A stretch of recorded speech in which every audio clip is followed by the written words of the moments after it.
enculé, juste un mot, c'est incroyable. C'était mon bienvenue, non, c'était enculé.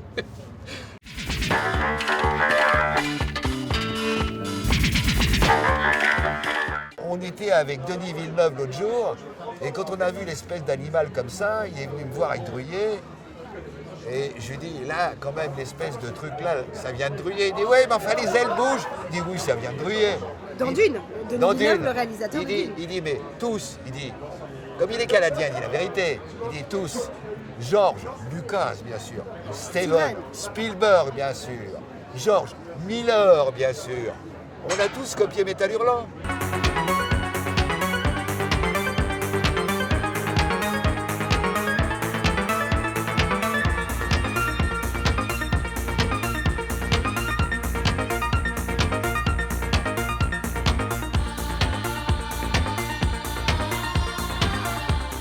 Mon personnage était fait pour être dans Métal Parlez-nous de Hurlant. ce personnage pour les Le gens qui personnage, c'est connaissent pas. Lancerox, c'est un personnage qui a vieilli maintenant, il a des années 80. Et c'était un robot un peu violent, beaucoup de sexe, drogue et rock'n'roll. Et c'était vraiment destiné à Métal Hurlant. Aujourd'hui, ça ne pourrait pas exister d'ailleurs, parce que c'était une fille de 14 ans qui était amoureuse d'un robot sexuel complètement fou qui s'appelait Ranxerox. C'était Lubna, c'était dans la cam, enfin bon, c'était surréaliste. J'ai relu Ranxerox, je me dis, c'est aussi une autre époque.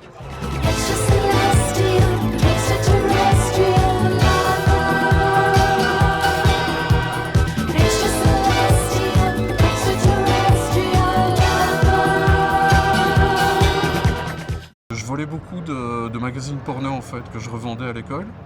Et au milieu des magazines porno que j'avais volés, il y avait un Métal Hurlant, qui est le numéro 13, avec la couverture de Bilal.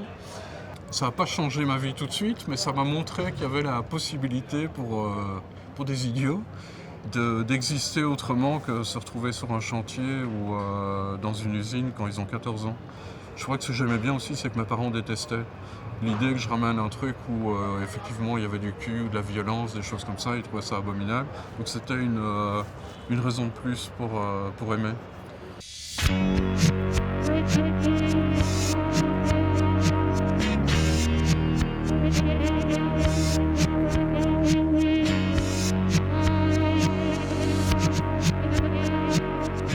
J'ai fait une histoire qui s'appelle Nightmare Motel, donc le motel du cauchemar. Et je suis partie sur une idée que Mars était devenu un endroit où on ne pouvait plus dormir sans faire d'atroces cauchemars. Qu'est-ce qu'il adviendrait si les humains ne pouvaient plus dormir sans avoir de cauchemars? Est-ce qu'ils se mettraient à s'entretuer? Est-ce qu'il y aurait des suicides collectifs? Et je me suis servi du fait qu'on était sur Mars et qu'on pouvait être dans un temps où tout était possible pour mettre en place une société dystopique autour de cette idée de manque de sommeil. La jeunesse dorée, donc les plus riches, viendraient juste sur Mars pour faire des bad trips qui seraient faire le plus horrible cauchemar possible. Voilà.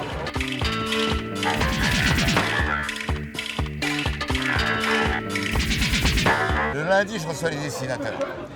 Et j'ai remarqué qu'il y a toujours un dingue. Et je l'attends plus ou moins.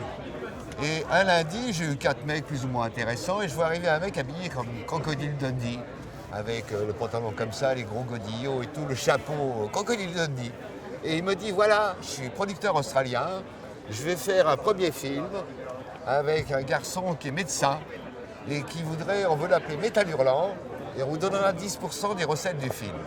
Bon, je regarde le mec, je dis, oui, c'est très intéressant. Est-ce qu'on peut voir des cours? Il dit, il n'a jamais fait de cours. Il fait directement un long métrage.